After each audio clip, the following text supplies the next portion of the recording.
Right. Good morning, everyone. Thank you so much for joining us. I would like to introduce Anneke Jansen from Vuuren. Anneke, will you please take it away?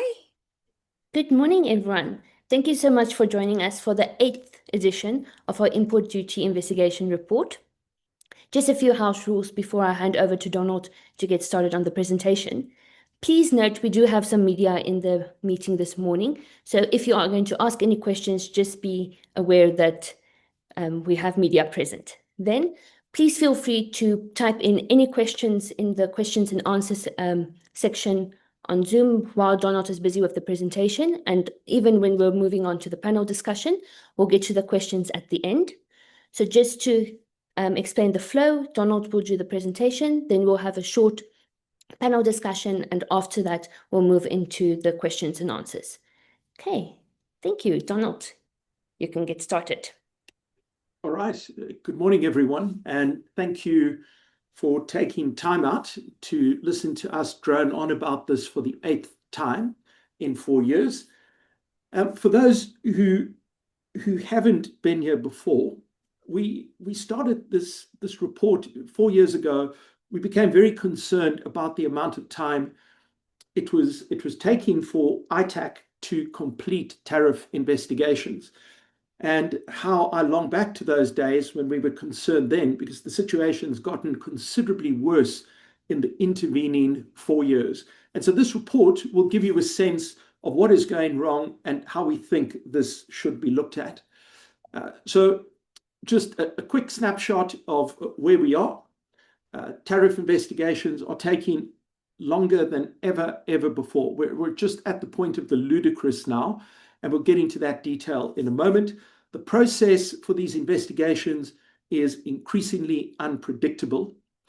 When duties are put in, they're meant to be reviewed. They never are, or hardly ever are, and so the tariffs become unbelievably sticky. Our tariff policy has now become incredibly transactional, and so that means if you want to get something, you've got to give something, and that just lends itself to all kinds of problems. We've got some new data sets which we'll share with you that deals with that. The outcome of all of this is that private sector participation has now dropped to its lowest levels in 23 years, which is the time that ITAC have been in existence. So certainly these delays are not without consequence. Just a big thank you to Anneke and Nadia for coming up with the 80s video game theme for this particular report. All of you would have been driven crazy in the waiting room watching the animation they created. But let's dive right in. So the very first problem we're going to talk about is beating the clock. It is all about how long is it taking to complete investigations? What is going on here? So if you look at this graph, if this looks a little bit like the COVID infection graph, that is because what you're looking at here is an exponential growth in a problem. And so what we've done is we've broken up the period from 2003, when ITAC came into existence, to the end of last year into 6-month chunks, and that's what each bar represents. And then what we did was we said, let's have a look at the end of each 6-month period. How many cases are open, and what is the average period as of, for example, the 30th of June 2003, what is the average period all of those cases had been open for? And if you look at the very first bar, you will see it is 8 months. And then the line on top looks at the oldest open investigation in any given period. So again, if we go back to 2003, it was 33 months, which was considered very old at that point. And where we are now, as of December last year, is the oldest open investigation is now 70 months old. In fact, the two old investigations both turned 6 years old in February of this year. That is old enough to go to school in South Africa and possibly drown in a pit toilet. So that's a really bad outcome. And the orange horizontal line that you see, that is the benchmark. Where do we get that benchmark from? That benchmark comes from ITAC's tariff policy document, which you can access on their website. And that document says that tariff investigations are meant to wrap up in 6 months. But if you have a look at that orange line, you will see for most of ITAC's existence, they were not that far off the mark. Having said that, by the end of 2011, the minister at that point said, look, this is a problem. These cases are taking too long. And in those days, the policy was that you have 12 months to finish an investigation. And they said, well, that's a problem. We need to shorten that. And we need to drop that period to 6 months. And in fact, if you're an industry in distress, we'll cut it down to 4 months. And you can see that is certainly not being the case. Now, there have been improvements, though. So in fairness, let's get to what those look like. And so again, the orange horizontal line is the benchmark line. So that's kind of where you should be. That is the 6-month line. And you will see here that this chart breaks the time spent at ITAC, which is the investigative part of this. And then after ITAC wraps up their bit of work, they send a recommendation to the Minister of Trade, Industry and Competition. He applies his mind to it. If he disagrees, he sends it back to ITAC. If he agrees, he calls on the Minister of Finance and he says to him, please change the duty up or down as the case might be. The Minister of Finance then goes to SARS and says to SARS, you must please implement the change.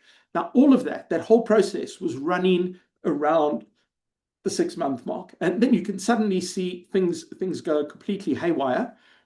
And that is not the case anymore. And the improvement has happened in the very last half year, which is ITAC are now down to their side of investigations, wrapping up in 5 months. But remember, the only way we know this is after cases have been completely finalized. So while a case is open, we have no idea where it is in that process. Only once it's finalized can we put this particular chart together. But that's a significant improvement. They have to be commended for that. So very well done to ITAC, including those ITAC folks who snuck into the meeting with a Gmail address. I see you and appreciate you taking the time to attend. Now, the other problem with what is occurring here is the total number of investigations that are currently open. 97% of them are older than 6 months old. So the reason this is occurring is new cases are still coming in at an increasingly slow pace, in fairness. New cases are still coming in, but the old cases are not getting resolved. And so we have this problem developing, which is the number of cases now that is less than 6 months old as of the end of last year was just 1. So that's not good. And all of the others are simply open and over 6 months old. So again, if you have a look at it, you will see here, if you go to the prior period, you will see that the opposite picture emerged. The lighter blocks dominated, the darker blocks did not. And so the backlog is effectively not being cleared. So investigations are simply not being finalized. And so here again, you can see the ratio of cases that remain open versus those that are being finalized. And it is problematic. So cases go into ITAC and they never come out. If we quickly move to level 2 of this somewhat terrifying game, which is survive the duties. And there are a couple of things here that are problematic. The first is the kind of rule used to be that if a product is not made locally, you shouldn't pay a duty on it. That made sense. And then if you look at this chart, particularly the blue blocks, they represent companies that have requested a duty reduction and ended up getting a rebate. So for those who don't know, let me explain what a rebate is. A rebate retains the current duty. So let's say you import a bottle of water and it has a 10% duty on it. and you say, well, no one makes bottled water in South Africa. Can I have the duty removed? And in the past, they would have said, yes, you could simply get the duty taken away.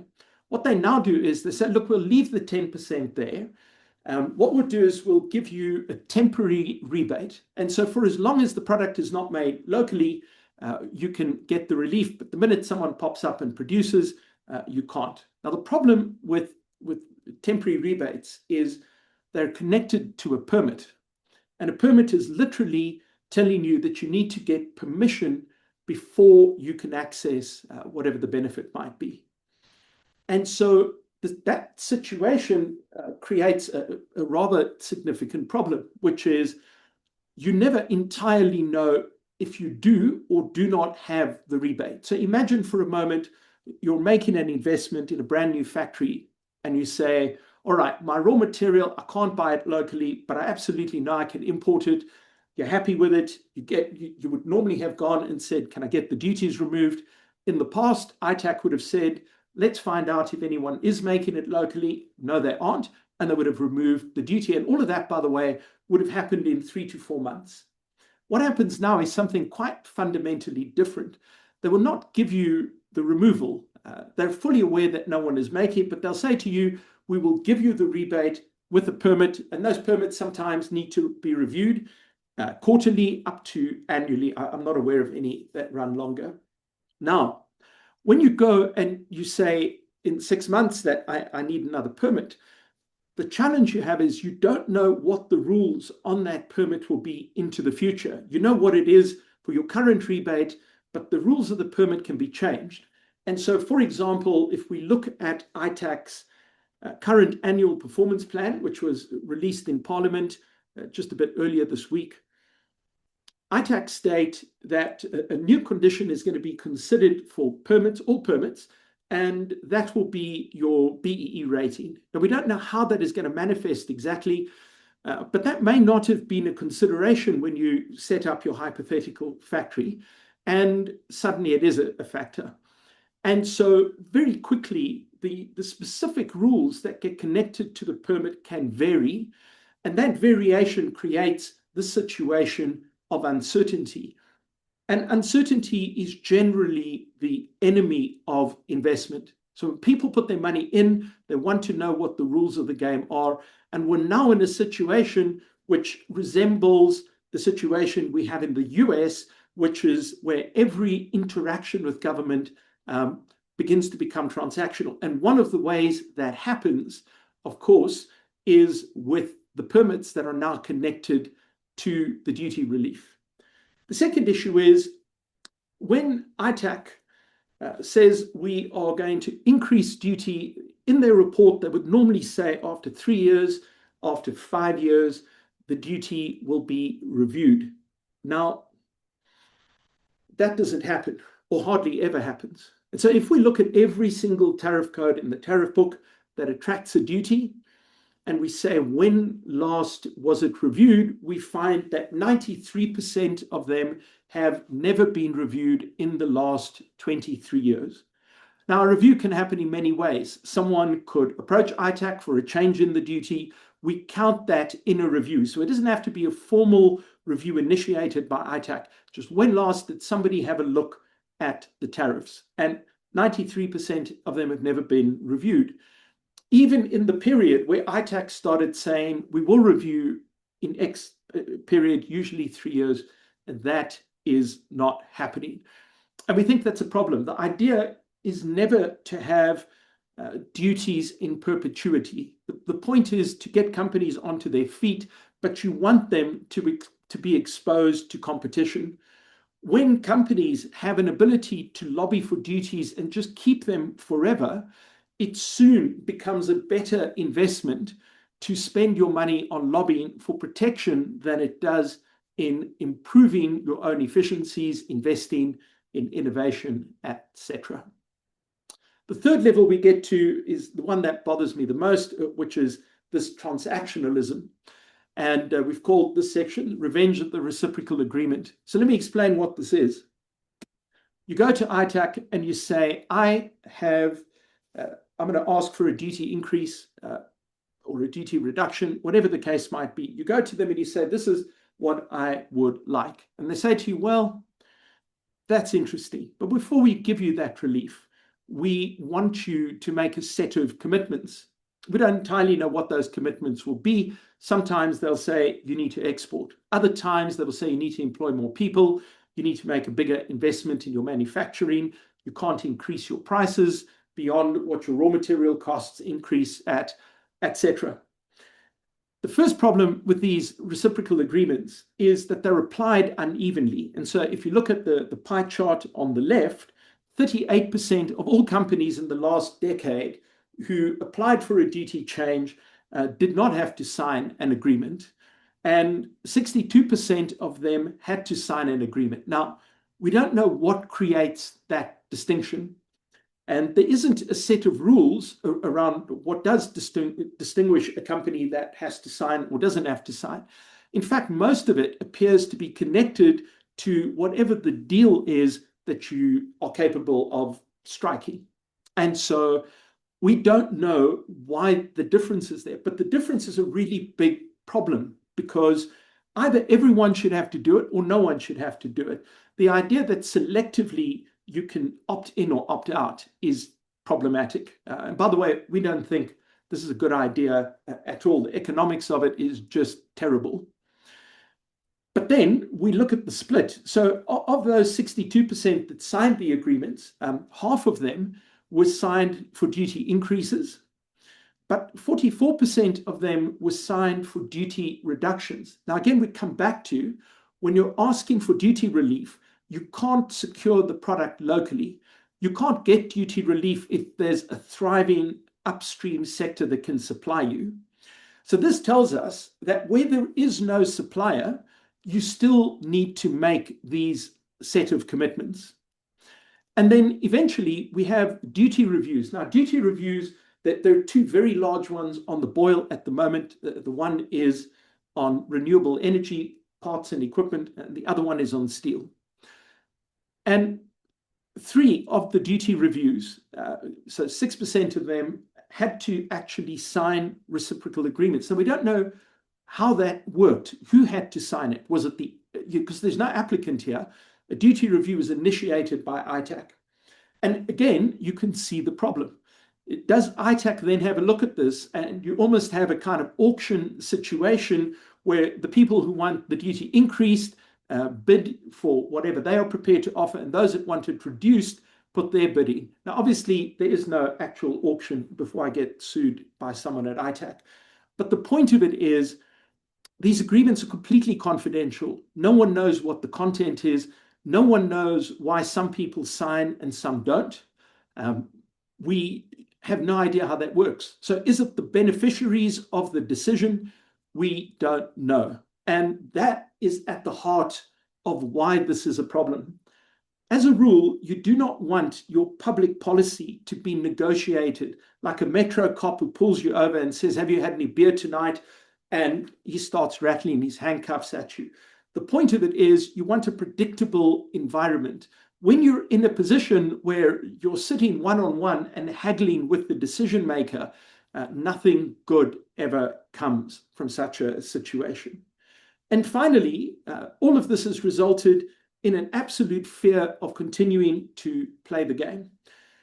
And this chart is perhaps the most alarming of all of them for us, which is the complete rejection of the system by the private sector. So at the end of 2023, we raised the concern at that point that there had only been 2 private sector applications for a duty change, up or down.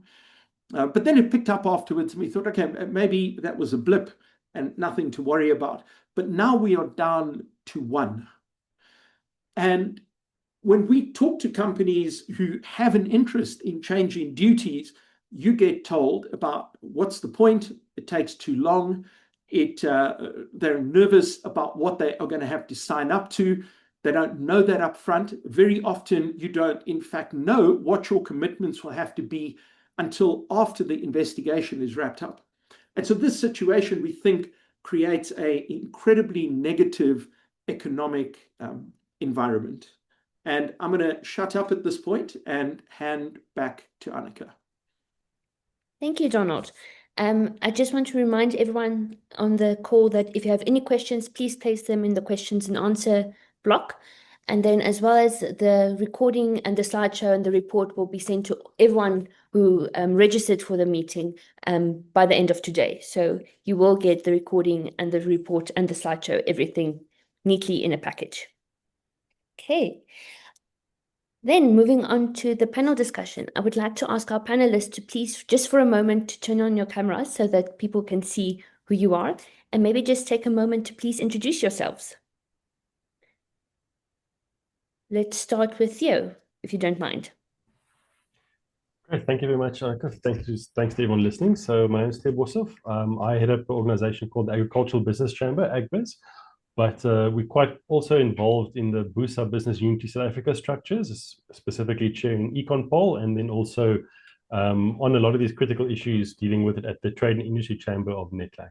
Thank you. Thank you. Mamello? Good morning, everyone. My name is Mamello Nchake. I am a senior lecturer at Stellenbosch University in the Department of Economics. So I basically focus mainly on international trade and economic development, specifically looking at issues that concern Africa, and that includes firm behavior, that includes regional integration, trade policy issues, and others related. Thank you very much. Thank you. Donald, I don't know if you want to reintroduce yourself. Sure. Donald MacKay, CEO of XA Global Trade Advisors, but I suspect most people would know who I am. Okay. Are we going to leave the cameras on for the discussion, or are we turning it off? I think leaving it on. I think so. Okay. Then, Donald, I think let's start with you, if you don't mind. Why do you think we're seeing over the last 4 years such a big deterioration in everything? Is it just a perfect storm, or has this been coming for a while now? Yeah, so it's certainly been building for the 4 years that we've been working on the report, but the problem really predates that. So we see a significant shift in 2019 when Minister Ibrahim Patel takes over as the minister. And that is also the moment at which there's a far more aggressive intervention into how these investigations unfold. So this is really, even though the reciprocal agreements were required since 2016, they really start to bite from around 2019. Why is this happening? I think there are a few things. The one is ITAC is horribly shorthanded at the moment. They were in Parliament earlier this week, and I think the Chief Commissioner said they're at about 50% of where they should be from a staffing perspective. And so that's obviously making the situation much worse than it needs to be. I think on top of that, we add the reciprocal agreements. Not everyone wants to sign them, so that slows the process down even further. And I think that the cases are no longer just being adjudicated on technical grounds. Since Minister Patel's arrival, there's been a far more significant political component to how the process works. So I think ITAC is beginning to slowly shift from a technical body into one that has an unofficial, stronger political mandate. That is my personal view, not supported by any evidence, but that's how I would read it. Thank you. Theo, to you. As CEO of Agbiz, how is your members being affected by these delays? Thanks very much, Anneke. So I think the point Donald made, especially about the reciprocal agreements, is quite interesting. But maybe from the agricultural side, we are faced a sector that has less concentration to a large extent. You don't have large companies that dominate single sectors that would be able to sign, for instance, reciprocal agreements. So where it does impact us very directly is especially on the variable tariff and the time taken to adjust the variable tariff. What we've seen on the sugar industry as well as the wheat industry is since triggers have been picked up, and I know previously there were commitments made or requests for 6-week turnaround time, it goes 6 months or more, and essentially in the agricultural cycle, which obviously follows natural cycles of harvest and planting, we can see an entire marketing year pass essentially before the tariffs or some tariffs are imposed. This poses a challenge, I think, right up and down the value chain. So from the producer side, obviously they're missing out on potential tariff protection, which they could benefit from. And at the same time, some of the importers and the manufacturers, the agro-processors, are also a little bit unclear in terms of if we know that the trigger has been picked up, but we don't know when or how long it will take before the tariffs are imposed. You often find them acting, I wouldn't say irrationally, but speculatively in terms of importing, almost front-loading some of the imports before the tariffs come in.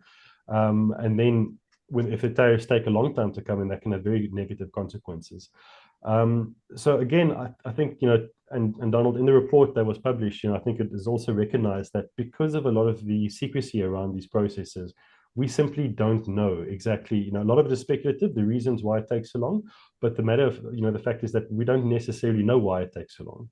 And that's why a lot of the work we've been doing, both at BUSA and NETLAC, has been directed towards, ITAC, TTIC, National Treasury, so the whole trade administration process, not only the commission, to find out what are the real challenges. Is it capacity-based? Is it policy-based? Where exactly is the holdup? Because if it's simply capacity-based, the amount of funds that the fiscus would lose just in the variable tariffs from not being imposed, in the 6-week time is immense. It really can be a matter of being sort of penny wise, pound foolish, where actually it's not just the industry that suffers of it. It's also the national fiscus with lost income. Thank you. Mamello, in your opinion, what is the effects of these uncertainties and delays in investment and in participation? Thank you. Obviously, when investigations are delayed, this would have underlying impacts on several indicators, economic indicators to be specific. And of course, one of them will be investment. And one could actually presume that a number of investment projects will be stalled because of which we can call chilling effect of this investigation taking long. So because investors are always reliant on some credibility of certain indicators in the economy. So if these are unpredictable, or the environment is unpredictable in terms of how long is it going to take for the investigations to actually be completed, then this can sort of lead to some sort of stalled investment decisions. And then, of course, that is due to that unpredictability, that is due to the delays that I think Donald has captured very well. And then, of course, this can sort of also have some sort of effects on firms canceling some sort of decisions to expand or to put more investment into the sector. I think you talk about participation. Yes. Participation of firms generally. Sorry? Continue.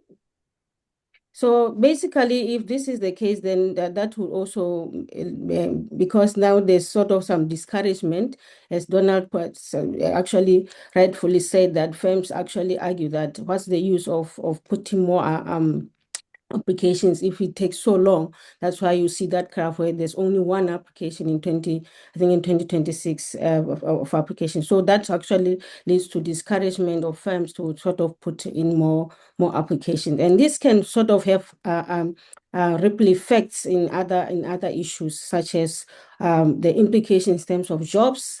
Of course, you will also assume that there will be effects on competition, because of course then there will be sort of implications also in terms of factories, local factories facing dumped imports while they are still waiting for duty protection, and this can sort of have other underlying effects in terms of production, for example, in terms of, as I've said, job losses in industries, especially when you talk about manufacturing, and Theo also mentioned agriculture, and of course the highly critical sector, which is automotives. Yes, I think I'll stop here for now. Thank you. Donald, what do you think will happen if private participation disappears completely in the next few years? Yeah, that would be really, really bad. I mean, if ITAC don't address this transgressive behavior, we are going to have a problem. So the instrument only functions if people have faith in the instrument. We have nothing if what you're telling people and what you're doing in reality are two different things. So it's an important problem to fix. I completely acknowledge the staffing constraints and all the rest of it at ITAC. But the reality is many of these cases would have been completed by ITAC years ago. The fact that the two ministers, the Minister of Trade and the Minister of Finance, have to still make decisions, for the average person who is applying for a change, they don't care what the process looks like. We've got to get this guy to sign off and then that guy. All they care about is that they want a decision. And I might add that companies are far more concerned with having an approval or a decline of their application than they are about getting what they asked for. So people would rather know that they're not getting something but know it early than to wait 4 years. And if we have a look at the Nature's Garden application for duty increases a couple of years ago, you might recall the numbers better than me, but they waited 4 years for a decision on their duty increase only to have it declined after 4 years. So the idea that it can take that long is, to my mind at least, far worse than if they more rapidly got told they didn't have a case and they can then make decisions. Maybe we do not proceed with an investment or whatever the case might be. But now you just have capital tied up while you are waiting for a decision. It's not good. There's no upside to that delay. Yes, thank you. Let's talk about the elephant in the room, reciprocal commitments. Yes. To no one specifically, but the thoughts on rebates replacing duty, no, that's not reciprocal commitment, sorry. But the fact that there's still reciprocal commitments on rebate, on duty reductions, not just duty increases, where there isn't any local production in South Africa. I think, Theo, if you have a view on that. Yeah, thanks, Anneke. So I think Donald's probably more the expert on this. I definitely default to him. But maybe just to note that reciprocal agreements, within the context of ITAC, obviously we've seen that, but it's not limited to that. There seems to be, in the master plans, you also see a lot of reciprocal agreements coming in. Even in the way the Competition Commission operates, you see the prominence of reciprocal agreements, really being elevated quite a lot. And what this does also risk doing is, again, if you have a sector which is so concentrated that there really is only one dominant firm, then perhaps it can align. But the challenges that you find, and very often this is the case, is where there are multiple competitors and perhaps the biggest player does an application and they are faced with a reciprocal agreement. It actually creates domestically unfair competition. And just one, not specifically in the tariff space, but just in the sugar master plan, for instance, I know there's some evidence to say that the reciprocal agreements with the two biggest beverage producers in South Africa to use South African sugar, not to use artificial sweeteners. That led to them markedly losing market share to some of the companies that were not parties to the master plan agreements. And I do think you definitely risk the same sort of situation in the context of obviously tariff applications and reciprocal agreements. Donald, I don't know. Can I just maybe just add a comment to what Theo said? I think your problem is a application needs to have merit or no merit, and it should be approved or declined based on that. When you introduce something that has got nothing at all to do with the merits of the case, it becomes very confusing. I have some space in my heart for reciprocal agreements if you're asking for more protection,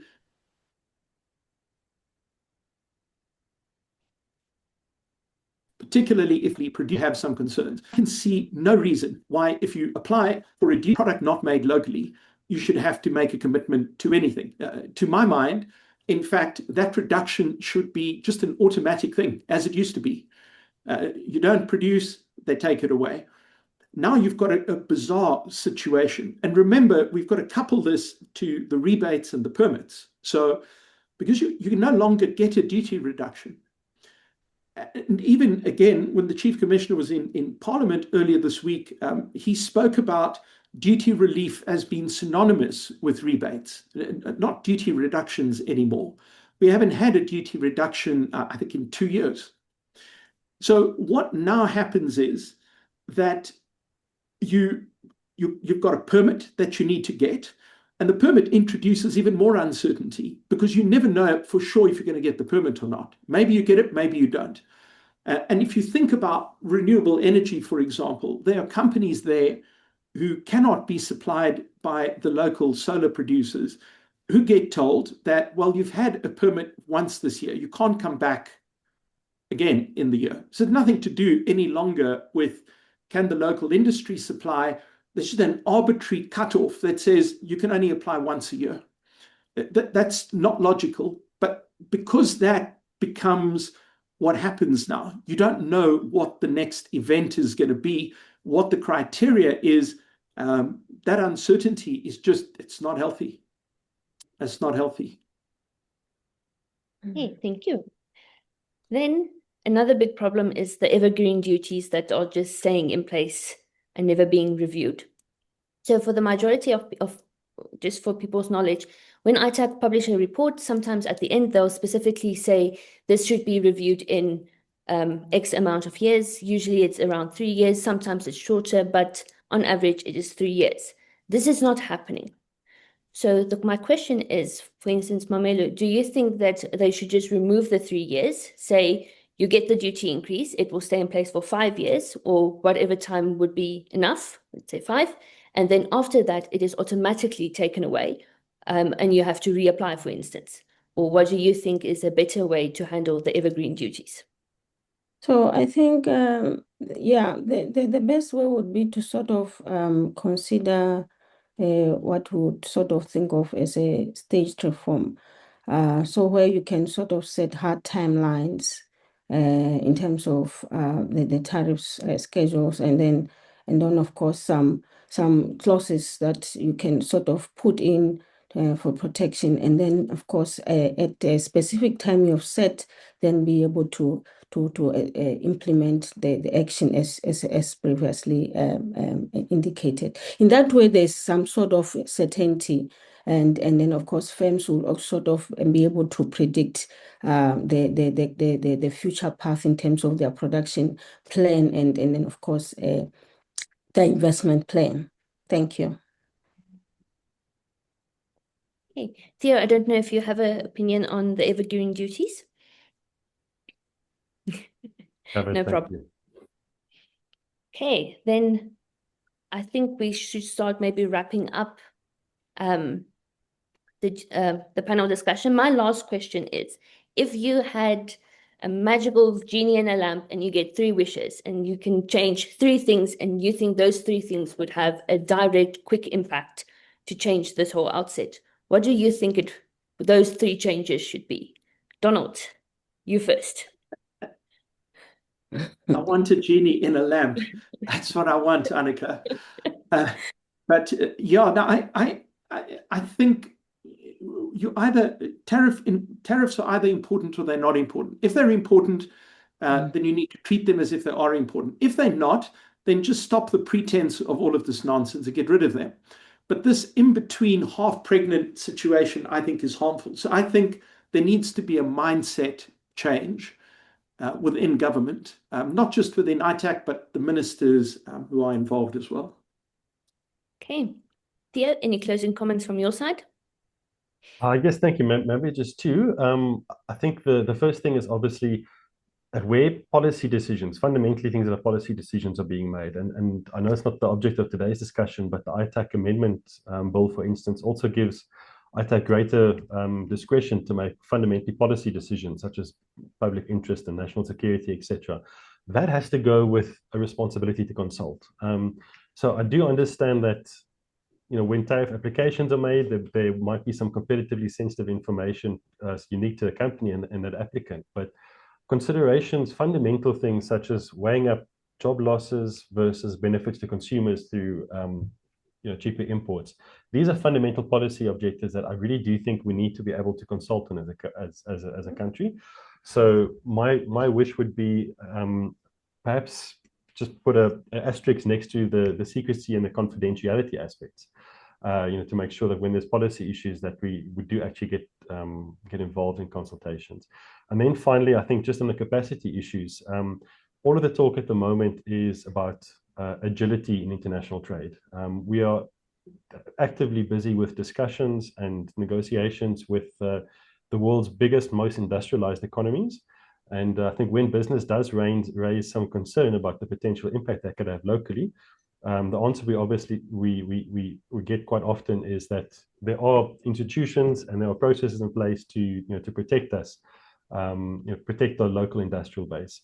So I just see a big mismatch between the speed at which we're entering into new international commitments and the same and almost I want to say the lack of agility when it comes to imposing tariffs and to protect our industrial base. So those two need to be linked up. Thanks. Thank you, Theo. Mamello, any closing comments from your side? Oh, thank you very much. I think I have probably 2 points to make. I think there's clearly a problem. I think one of the problem is in-house problem and others maybe is a policy aspect. I think one of the things that we sort of moving forward can be considered is to reassess the role of rebates. I'm saying this because obviously the report itself and the statistics we have shows that rebates are not sort of not establishing what was meant before in terms of helping firms to be able to increase their productivity and output. And of course, this can be sort of considered in lines of establishing clear published criteria, limiting discretionary changes, especially to permit conditions, and sort of trying to ensure consistent applications, especially when we consider not only South African producers, but the producers across the Southern African Customs Union, which are also highly affected by this, the stalled or delayed proceedings in terms of rebates applications. And of course, sort of something that can also be considered if we sort of want to move forward is to sort of try to increase transparency. I know this can also talk to ITech's capacity at the moment, as Donald has said, but issues of publications in terms of the rationale of getting to each decision in terms of the tariff setting, the expected impacts and performance metrics that can be readily published for firms to actually be able to be informed about this. The underlying impacts can actually sort of help to make decisions even faster. So I think I'll stop there. And thank you very much for giving me the opportunity to be in the panel. Thank you. Thank you to our panelists for joining us. We really appreciate it. Then we received some comments. I'm just going to read Gustav's ones first. Thank you, Gustav. His single wish would be for ITech to make the decisions as it was intended to, and that the ministers have zero say in the matter. This will force ITech to take responsibility for their decisions and significantly cut time. That is very true. I'm just going to take that away. And then, Donald, a question for you. Has ITech commented on the decline on the private sector participation in their processes? I don't know if anything was mentioned there. The simple answer is no, but I think the mindset shift at ITech has been that this is no longer viewed really as primarily a private sector instrument. This is now simply viewed as a government instrument. And so we see this occurring in a couple of ways. One of them is the comment made by the Chief Commissioner a couple of months ago that we shouldn't even have a tariff investigation. We should just go straight to government making the decisions on where the tariffs should be. And this, by the way, is how many countries, particularly African states, work. There's no investigative process. So I think there's a view that this is becoming more of a top-down instrument than a bottom-up. And so my guess would be little consideration for the private sector component to this. Thank you. Then we have another question from an anonymous attendee. Is there any lessons learned from how the circumvention investigation on tires played out?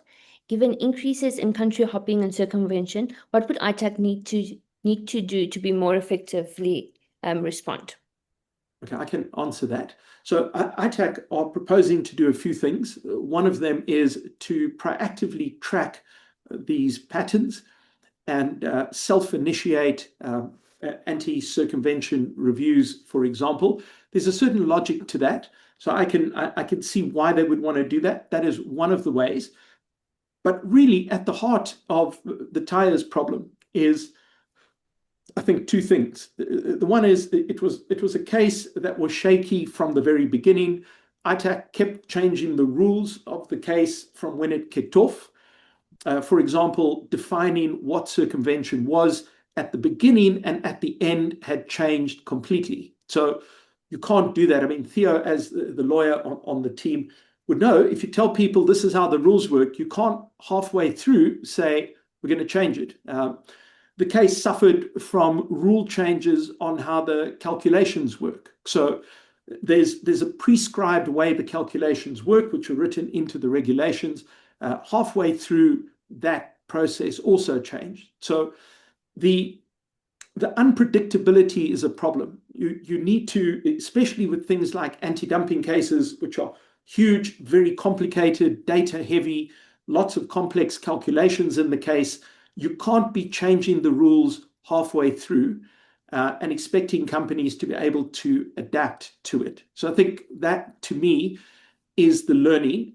Whether it changes at ITAC, I don't know.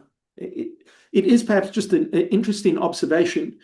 So anti-dumping cases, which is not really what we're talking about today, but they have a mandatory cutoff after 18 months. So if a case runs beyond 18 months, it automatically terminates.